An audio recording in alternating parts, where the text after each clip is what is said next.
Bienvenidos a todos a una nueva exploración. Hoy nos metemos de lleno en una de las historias más intensas y decisivas de la Biblia, el libro de 1 Samuel. Totalmente. Es que es la crónica de un cambio brutal. Sí, es el paso de una nación que está en el caos absoluto a tener su primer rey. Así es. Para guiarnos en esto, tenemos un análisis muy agudo de Rodrigo Montoya del proyecto vidaconvocación.com.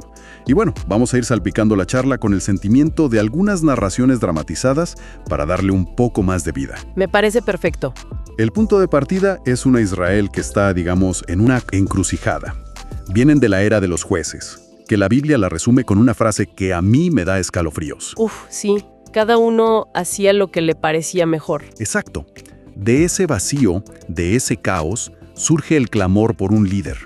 Así que nuestra misión hoy es desentrañar no solo la historia, sino las verdades sobre el liderazgo, la obediencia y sobre todo la soberanía de Dios que se esconden en las vidas de Ana, de Samuel, de Saúl y de David. Y fíjate que lo que me parece fascinante desde el inicio y que la fuente subraya muy bien, es que todo el libro se mueve en una tensión constante.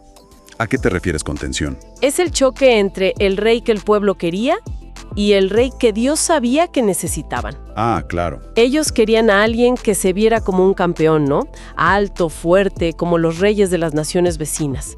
Pero Dios estaba buscando algo, totalmente distinto. Un líder con un corazón que estuviera alineado al suyo. Exacto. Y eso me lleva a una analogía que encontré en las fuentes y que me pareció, la verdad, genial. La del maestro de ajedrez. ¿Cómo funciona eso en esta historia? Porque me parece que es clave para entender todo lo que viene después. Es que es el primer gran modelo mental del libro. A ver, imagina que los personajes, Ana, Saúl, David, son piezas en un tablero de ajedrez. Ok. Cada uno hace sus propios movimientos. A veces son brillantes, a veces son impulsivos, a veces son desastrosos.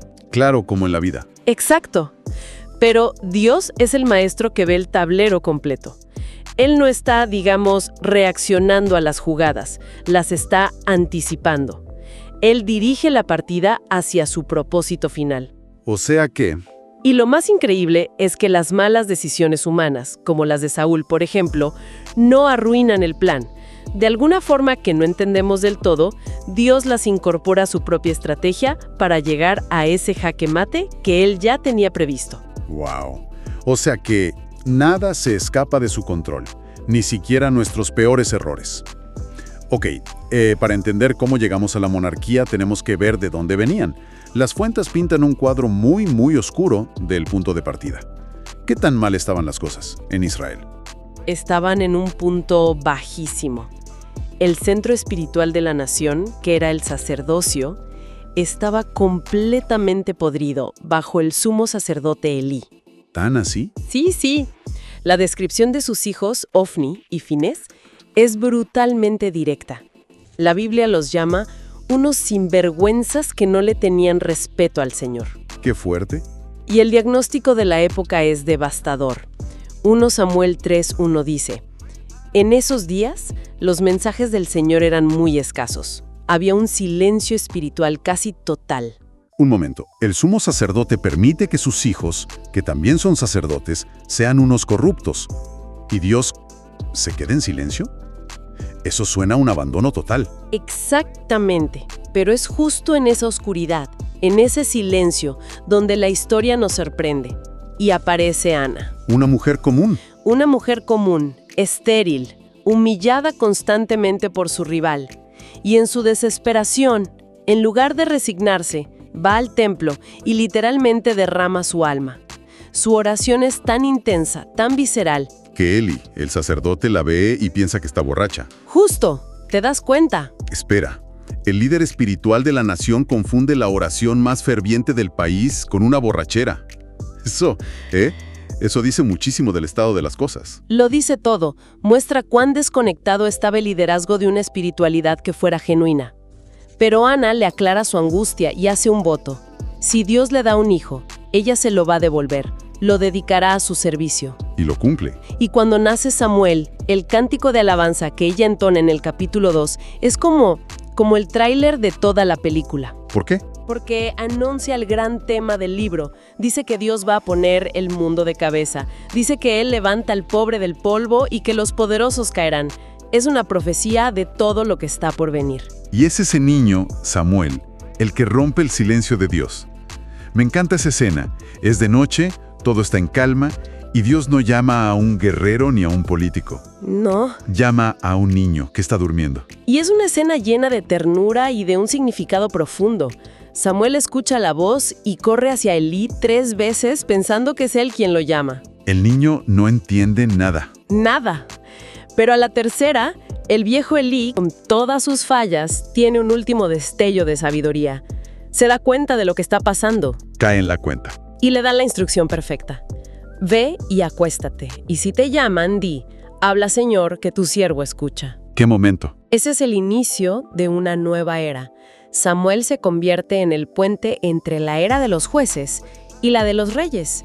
Y su primer mensaje profético es, irónicamente, anunciar el juicio contra la casa de Elí, su propio mentor. Un juicio que además se cumple de una forma terrible con la captura del Arca del Pacto, ¿no? Esa parte de la historia es durísima. Es una lección teológica brutal. Los israelitas, desesperados en la guerra contra los filisteos, se les ocurre usar el arca como si fuera un amuleto de la suerte. Un talismán. Un talismán, exacto. Creen que el objeto en sí mismo les va a dar la victoria. Y aprenden de la peor manera que la presencia de Dios no se puede manipular. ¿Qué pasa? Son masacrados, los hijos de Elí mueren, y el arca es capturada. La nuera de Elí, al dar a luz en medio de toda esa tragedia, llama a su hijo Icabod. ¿Qué significa? Significa, la gloria se ha ido de Israel. Es el fondo del pozo. Entonces, con el sacerdocio en ruinas, el símbolo de la presencia de Dios capturado. La gente debe haberse sentido completamente a la deriva. ¿Qué hacen? ¿A quién acuden ahora? Acuden a Samuel. Y lo hacen con una demanda que lo cambia todo. Le dicen, y esto está en 1 Samuel 8:5, danos un rey para que nos juzgue así como lo tienen las demás naciones. Uf, esa frase es clave, como las demás naciones. Es un rechazo directo al reinado invisible de Dios. Quieren a alguien de carne y hueso, alguien que puedan ver, que los lidere en la batalla. En resumen, quieren ser como todos los demás. Y Dios les dice, ¿quieren un rey? Bueno, les daré un rey. Y les da a Saúl, que por fuera, vamos, parecía el candidato perfecto, ¿verdad? Alto, guapo, el tipo de líder que impresiona. Exacto. ¿Dónde empezó a torcerse todo? La primera grieta aparece muy rápido y revela la raíz del problema, la impaciencia que nace de la desconfianza. En el capítulo 13 está a punto de enfrentar a los filisteos. Mucha presión. Muchísima. Sus hombres están desertando y el profeta Samuel, que era el que debía ofrecer el sacrificio, se retrasa. En lugar de esperar y confiar en la instrucción de Dios, Saúl se desespera, usurpa la función del sacerdote y ofrece él mismo el sacrificio. Pero, a ver, entiendo que rompió una regla, pero ¿no es una reacción un poco humana? Estaba bajo una presión tremenda. ¿Tan grave fue? Fue gravísimo, porque no fue un simple error de protocolo. ¿Qué fue entonces? Fue un acto de incredulidad. Él le estaba diciendo a Dios con sus acciones, tu tiempo no es el correcto, mis circunstancias son más urgentes que tu palabra. Entiendo. Y luego, en el capítulo 15, llega la prueba final. Dios le da una orden explícita, aniquilar por completo a los amalecitas. Pero Saúl perdona al rey Agag y se queda con lo mejor del ganado. Con la excusa de que era para sacrificarlo al Señor. Justo. Usando la religión como coartada para su desobediencia. Eso es muy revelador. Exacto. Y ahí es cuando Samuel lo confronta con una de las frases más potentes de toda la Biblia. Le dice, ¿qué es lo que más le agrada al Señor? Escucha, la obediencia es mejor que el sacrificio. Uf, 1 Samuel 15:22. Es una declaración que dinamita toda la religiosidad externa. A Dios no le impresionan nuestros rituales si nuestro corazón está en rebeldía. Claro. El problema de Saúl no fue un solo error, fue un patrón. Un patrón que reveló un corazón lleno de orgullo, de impaciencia y, sobre todo, de miedo a la opinión de la gente por encima del temor a Dios. Él mismo lo confiesa. tuve miedo del pueblo y les hice caso. Su prioridad era su imagen, no su integridad.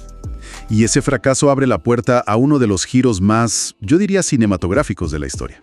Dios rechaza a Saúl y envía a Samuel en una misión secreta a Belén. Y aquí ocurre algo que me parece increíble. ¿Qué cosa? Que hasta el mismo profeta Samuel se equivoca. Ve al hermano mayor de David, a Eliab, alto y fuerte, y piensa, este es. Y es que Samuel también era humano, ¿no? Cae en la misma trampa que el pueblo. Totalmente. Pero Dios lo corrige en el acto con la lección central de todo el libro. Una frase que debería estar grabada en nuestra mente.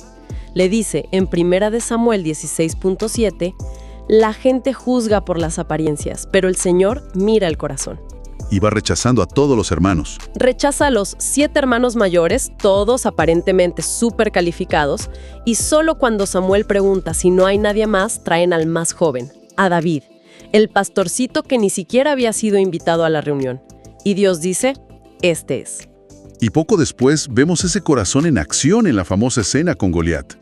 Mientras Saúl, el rey alto y fuerte, y todo su ejército están temblando de miedo, muertos de miedo. Este adolescente se indigna, pero no por su orgullo, sino porque están insultando a su Dios. Exacto. Su fe es lo que lo diferencia de todos los demás. Su famosa declaración a Goliat lo resume todo. Tú vienes contra mí con espada, lanza y jabalina, pero yo vengo contra ti en el nombre del Señor de los ejércitos celestiales. Que es 1 Samuel 17:45, ¿verdad? Así es. David entendía perfectamente que la batalla no dependía de su fuerza, ni de su habilidad con la honda, sino del poder y el honor de Dios. Esa victoria lo catapulta a la fama, pero al mismo tiempo lo convierte en el objetivo número 1 de un Saúl que está consumido por la envidia. Y pasa años como fugitivo. Sí, muchos años. ¿Por qué fue tan importante ese tiempo en el desierto? ¿Porque pudo haber parecido un desperdicio de tiempo? Lejos de ser un desperdicio, fue su universidad. Como lo describe la fuente, el desierto fue el crisol donde Dios forjó su carácter de rey. Y allí, en el desierto, su corazón es puesto a la prueba definitiva. ¿Cuál es esa prueba? En 2 ocasiones distintas, tiene a Saúl a su merced. Vulnerable, dormido. Sus hombres le dicen, es tu momento, mátalo. Dios te lo entregó en bandeja. Y aquí es donde su reacción me parece casi sobrehumana. La lógica, la razón, todo grita, mátalo, es defensa propia, es tu destino. Pero él se niega. Se niega rotundamente. ¿Por qué? ¿Qué había detrás de esa decisión? Detrás había una profunda convicción teológica. No era un cálculo político. Su razonamiento fue, no puedo tocar al ungido del Señor. ¡Wow! Al perdonarle la vida a su peor enemigo, David demostró una confianza radical en la soberanía de Dios. Él creía que si Dios le había prometido el trono, Dios se lo daría en el momento perfecto, sin necesidad de que él forzara la situación con violencia. Mostró un corazón que respetaba la autoridad de Dios por encima de su propia supervivencia. Ese y no otro era el corazón que Dios estaba buscando. Ok, si tratamos de destilar todo esto que hemos conversado, ¿cuáles serían los grandes principios, las grandes lecciones que esta historia nos deja? Porque más allá de la aventura, hay lecciones muy claras. Absolutamente. La fuente las resume muy bien. La primera, que viene de la historia de Ana, es que la oración ferviente y honesta es escuchada. Dios se inclina para oír a los que no tienen poder, a los corazones quebrantados. Me gusta eso. La segunda. La segunda, de la tragedia de Saúl, es que la obediencia es superior a cualquier ritual religioso. A Dios le importa más un corazón dispuesto a obedecer que todos los sacrificios y ceremonias del mundo. Y la tercera, y creo que la más importante, es la elección de David. El carácter precede al carisma. Justo. Mientras el mundo se obsesiona con la apariencia, con la capacidad, con el talento, Dios busca integridad, fe y humildad en el corazón. Yo añadiría una cuarta que a mí me parece fascinante y compleja. ¿Cómo conviven la soberanía de Dios y nuestra responsabilidad? Explícalo un poco más. Que el plan de Dios avanzó tanto por la obediencia de David como por la desobediencia de Saúl. O sea, nuestros errores tienen consecuencias reales y son graves, pero nunca logran descarrilar el plan final de Dios. Exactamente. Y esa es la conexión con nuestra vida de hoy, ¿no? Porque, a ver, ¿a quién o a qué hemos coronado como rey en nuestras vidas? Claro, Tal vez no es un rey de carne y hueso, pero hemos puesto en el trono a nuestra carrera profesional, a la seguridad financiera, a la opinión de los demás. totalmente. Pensemos en alguien que vive con una ansiedad constante por su trabajo.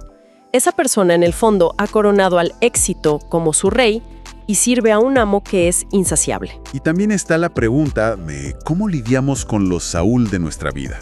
Ese jefe injusto, ese familiar que nos traiciona.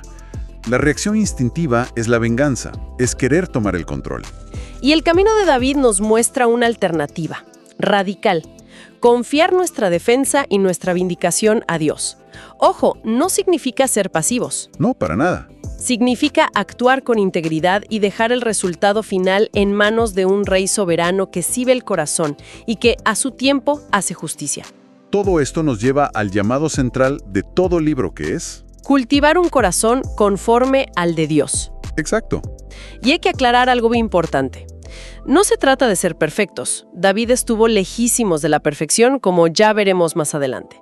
Se trata de tener un corazón honesto, que se arrepiente rápido, que anhela a Dios y que en el fondo quiere obedecer. Esa es la clave. Es la dirección del corazón, no la impecabilidad de la conducta. Muy bien. Pues para ir cerrando, ¿cuál sería el versículo que mejor encapsula todo este viaje por 1 Samuel, el que deberíamos llevarnos? Sin duda alguna es el que ya mencionamos, 1 Samuel 16:7. Pero el Señor le dijo a Samuel, no juzgues por su apariencia o por su estatura, porque yo lo he rechazado. El Señor no ve las cosas de la manera en que tú las ves. La gente juzga por las apariencias, pero el Señor mira el corazón. Potentísimo. Es un cambio total de perspectiva. Y me gustaría dejar una reflexión final con eso.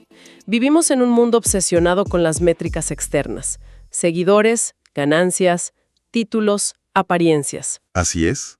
La historia de Saúl y David nos obliga a hacernos una pregunta muy incómoda. ¿Con qué vara estamos midiendo nuestro valor y el de los demás? Buena pregunta. Esta historia es un desafío a cambiar radicalmente nuestro sistema de valores.